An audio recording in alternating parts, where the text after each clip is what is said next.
Hi everyone. Um, you're welcome back to my documentation. Obviously it's Nonya here and it's currently 8:59 a.m. Nigerian time and today's date is the 4th of February 2025. And I'm currently at my church because I come here to work, personal time and stuff. So I decided to use this opportunity to make my YouTube video. It's going to be, you'll be hearing noise, but just, manage, okay? It's a church, So today's video is going to be on the part 3 of my last video, which is what 2025 taught me about growth, my personal growth. The things that 2025 taught me when it comes to changing and growing. Okay? So the first point that I want to make is that as usual, I have a paper. The first point I want to make is that growth isn't loud. 2025 was a year that actually taught me that growth most times is not loud. It's not always visible, but it's there and you don't even know it. Let me give you a very simple example of what I'm trying to say. Around last year, 2025, there were some certain things I couldn't do. For instance, this thing I'm doing now, this video I'm shooting, coming out from my house to run my business, I couldn't do those things. And it wasn't because of I was lazy, but I was just burnt out. I was tired. I was having so many things were happening at the same time in my life, and it was weighing me down. So it was so hard for me to do some certain things. And I was able to do some certain things like working out, I was more inclined to things that helped me to escape my reality than actually things that will help me to survive my reality. So it was very difficult for me to concentrate on some certain things.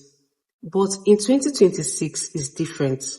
I find myself actually committing to things, trying so hard to be consistent in doing things that I want to do, not just because somebody told me I should do it.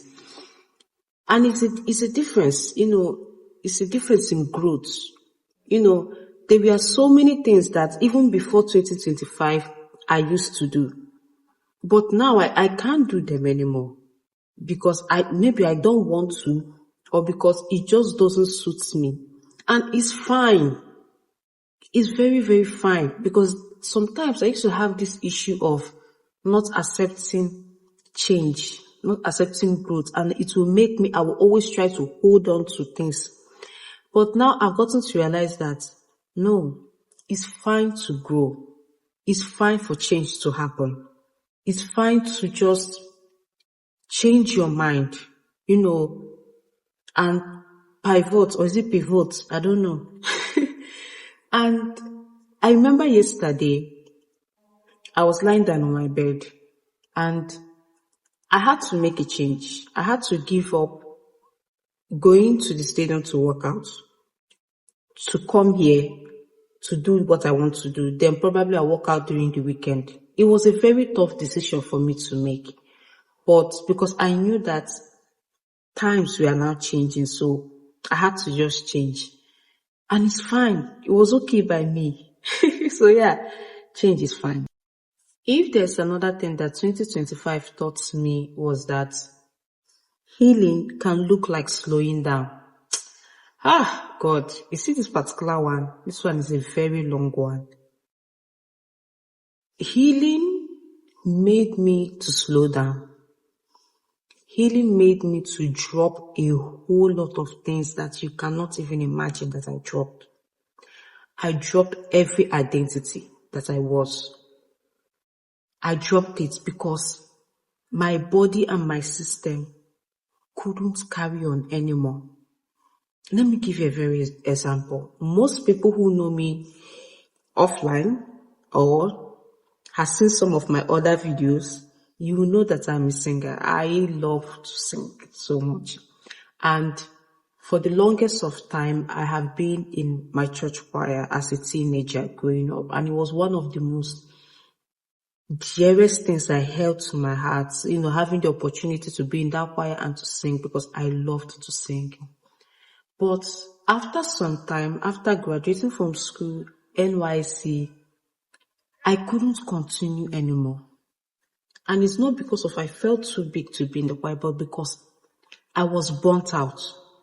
And that department is a department in the church that if you are there, you literally have to stay committed. You don't even need to. It takes everything in you. But when I started healing my inner child, I realized that as much as I loved music, my inner child clinged to, that setting because let's just say it was a form of escapism from the things that were happening on the other side. And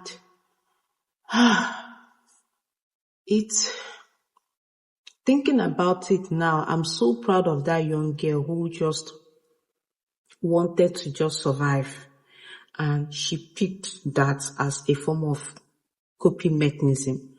But now she started healing and she has realized that you don't just use things to escape your reality. You have to survive that reality. And that is something I realized that when I started healing my inner child, I lost a whole lot of things. And another thing again, I really feel like, aside from losing things, I don't know, I might be wrong, I might be right, but I really think that God also has a hand in taking some certain things out too. Because it was crazy. It was so crazy. This is going to be another topic again I want to talk about on how I feel like, should I use the word God arrested me? I don't know if that is the correct term to use, but he made me to drop everything that I thought I was, and I literally became nothing. My business, everything, my identity, I couldn't recognize who I was anymore. But I really thank God that I'm not going to stand here and say, or should I say sit here and say that, everything is better. No. Everything. But if there is something that I'll say that it is better now, there is this conviction in my spirit that, and I can proudly say that, I took this, I don't want to do this anymore. I want to do this. He has given me that confidence and that boldness to stand by my decisions and to be like, the things I have left, probably I will come back to it. But, you get what I mean? So I'm going to talk about this thing in another video because it will just make this video too lengthy. Another thing I want to talk about that 2025 taught me is that consistency doesn't mean pressure. Let me explain. Before, I had this kind of belief that I have to pressure, or should I say punish myself to be consistent in things I want to do. But then I realized that was my problem. How do I mean? I started learning that my body, doesn't like pressure. My body doesn't like pressure. It's the worst thing that you can ever give to me. I malfunction under pressure. And so I realized that if sometimes I want to pressure myself to be consistent in things, it starts affecting me. So I realized that consistency for me, it needs to be structurized. It needs to be at my own pace, at a pace that I am more comfortable in. Not a pace at what somebody else is comfortable in, but at a pace that I am more comfortable in. So it is something that I have learned, that I should not equate pressure to consistency, but instead I should be consistent in a way that is soothing to me, that fits me, not that fits the world. I'm trying to find an example of what I'm talking about. Like, okay, there was a time, let me still use my working out. Okay, there was a time I was going to work out like every single day, aside from the weekends. I even added Saturday after everything. And I'm not trying to say that there's nothing wrong with working out on Saturdays. It's fine to work out on weekends. But then, it started affecting me. It started weighing me down because I was doing it an everyday something. And it's not bad, but my body is too tired to do it every day. My body is too burnt out to do it every day. My body doesn't want that so much, gym, power, dim. It didn't want it. My body wanted slow and steady. Even this place now I'm coming to, that's another example now. The me before we want to, come every day, show up every day. And as much as there's nothing wrong with showing up every day, if I notice that it's not good for me, that is a sign that you should reduce the amount of days you are coming. So, these are some of the things that 2025 taught me. And this is the last section of this video. And I really hope that you have enjoyed my journey and walk with, telling you people the things that 2025 taught me. And this is February and we're already in 2026, and I don't know what the year still holds for me. It is still confusing. It is still, I don't know, but fingers crossed, and they're trusting God.